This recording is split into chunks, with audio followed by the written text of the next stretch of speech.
nežinau, aš atsimenu, kai kažkada pasakė viena draugė, kad ten kelnes mano nemadingos, nes platėjančios į apačią, tai aš grįžau namo ir mama įvėrė gumytės į tas kelnes, kad jos būtų siaurėjančios į apačią. Tai, bet aišku, čia nuo to, draugauti su manim nuo to nieks labiau nepradėjo.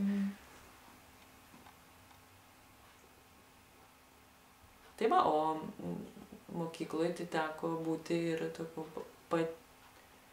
besityčiojančio vaiko vaidmenyje, arba tiksliau mums taip tikrai neatrodė.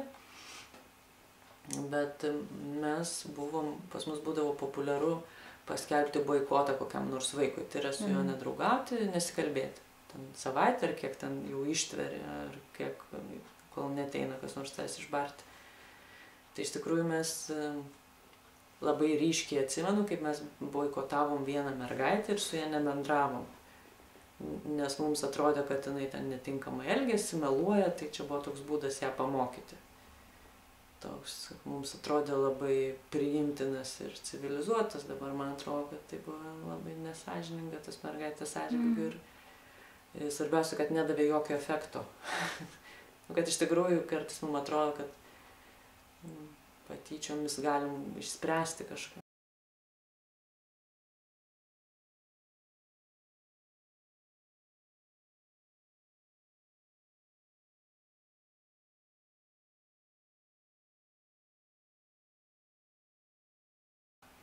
Tai, kai patyriau patyčias, tai ką ten vertinti, tai man atrodo neteisinga. Iš tikrųjų, tai aš turėjau brolį, kuris mane apgindavo ir tos patyčios liaudavosi. O kai mes ignoravom tą mergaitę, tai dabar iš tikrųjų žiūrint, atrodo, kad taip trūko suaugusiųjų, kurie tiesiog paaiškintų, kad toks elgesys netinkamas. Ir iš tikrųjų, iš šitos perspektyvos žiūrint, tai ta mergaitė nieko nebuvo kalta, tiesiog buvo jos sudėtinga situacija šeimoje, labai griežtas tėtis, kur jinai pati nuolat jausdavo visokias negerovės toje šeimoje ir tas dėl to klasiai turbūt ne visada sakydavo tiesą, ar ten, nežinau, ar gėdinovis, ar dar kažko, bet tai tiesiog mes tuo metu, būdami tokio amžiaus ir toje vietoje, negalėjom to suprasti ir pamatyti. Tai galvoju kažkaip, kad būtų buvę smagu, jeigu suaugusiai būtų tą pastebėję ir kažkaip civilizuotai įsikišti. Va būtent apie suaugusių reakcijas tuo metu, tai kaip suprantu, trūko tos reakcijos iš suaugusių. Vienintelė reakcija tai buvo iš tos mergaitės sesers, kuri paskambino man telefonu ir labai mane aprėkė. Tai vat buvo tokia reakcija ir boikotas baigėsi.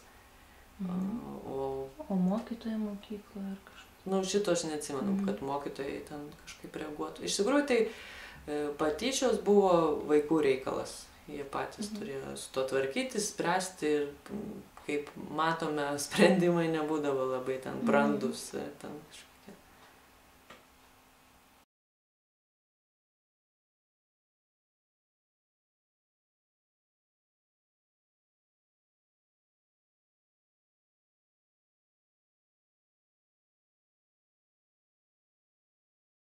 Pagal patyčių apibrėžimą, kad tai būtų pasikartojantis kažkoks elgesys, siekiant ten įskaudinti mane asmeniškai, gal aš to taip ir nepatiriu.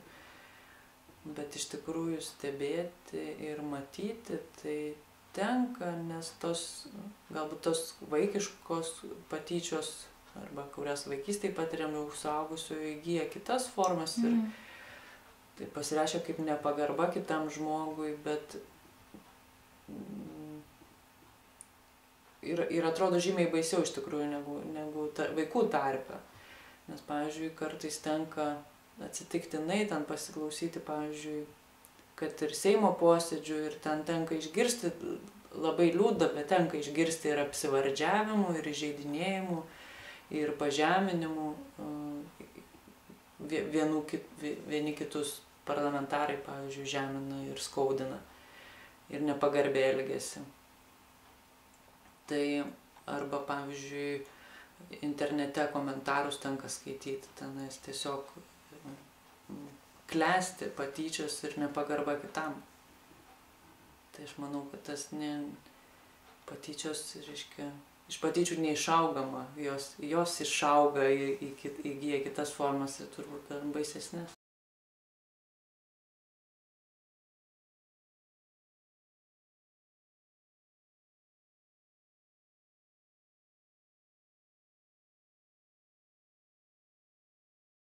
Man tai atrodo, kad žinomiems asmenims iš tikrųjų yra tas patyčių krūvis tenka žymiai didesnis, nes žinomi žmonės gauna daugiau apskritai dėmesio visokio, tiek teigiamo, tiek neigiamo. Ir patys turbūt pastebim, kad ten aptarinėjam tos, nežinau, žvaigždės ar ten žinomus muzikantus ar aktorius kaip savo pažįstamus, aptarinėjom, kaip jie apsirengia ir taip toliau. Lygiai taip pat ten tie komentarai internete, gali perskaityti visokių nuomonių ir tikrai labai neretai įžeidžiančių apie tos žinomus asmenis. Tai manau, kad buvimas žinomų reiškia, kad ir patirs ir daugiau patyčių, ne tik daugiau pozityvaus dėmesio.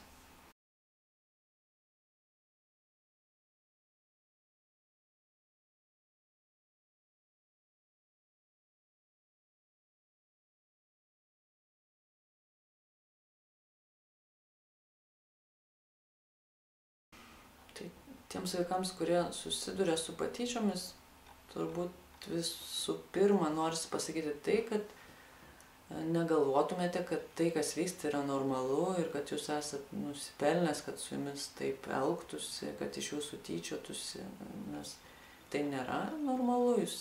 Kiekvienas žmogus yra vertas, kad jį gerbtų ir kad su juo pagarbiai bendrautų. Tai ir man atrodo, kad iš tikrųjų labai svarbu netylėti, ieškoti tos pagalbos ir suaugusių žmonių įsikišimo.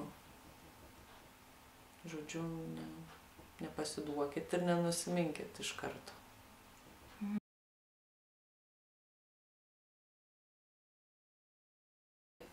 Visų pirma, matyt, čia aš tikrai prisimenu, kaip aš buvau tas, kuris tyčiojasi ar netinkamai elgėsi. Man atrodė, kad aš turiu teisę, kad man kažkas davė teisę pamokyti ten tą vaiką, kažkaip tai jam kažką įrodyti. Tai iš tikrųjų dabar suprantu, kad niekas nedavė niekam tos teisės. Mes nesam teisėjai, negalim vykdyti to teisingumo patys, net jeigu mums atrodo, kad tas vaikas kažkoks neteisus, ten kažką pamelavo, ar ten labai pasikėlęs, ar dar kažkoks. Vis tiek neturėtumėm kažkaip tai rodyti savo jėgos prieš jį, ar ten kažkaip tai bandyti jį patys atvesti į tiesos kelią. Man atrodo, kad paprastai dažniausiai pasiteisina, kai tu ieškai taikiai sprendimo, bandai kalbėti su žmogum kažkaip tai išspręsti tas problemas kitokiais būdais, o ne ten demonstruodamas savo jėgą, pranašumą, ar ten tyčiodamasis, ar mušdamasis. Nes paprastai tai toks atrodo momentiškai, trūksta kartais kantrybės, gali pratrūkti, bet iš tikrųjų tai tik tam kartui išsprendžia tą klausimą, bet dažniausiai tai nieko iš to nesigauna.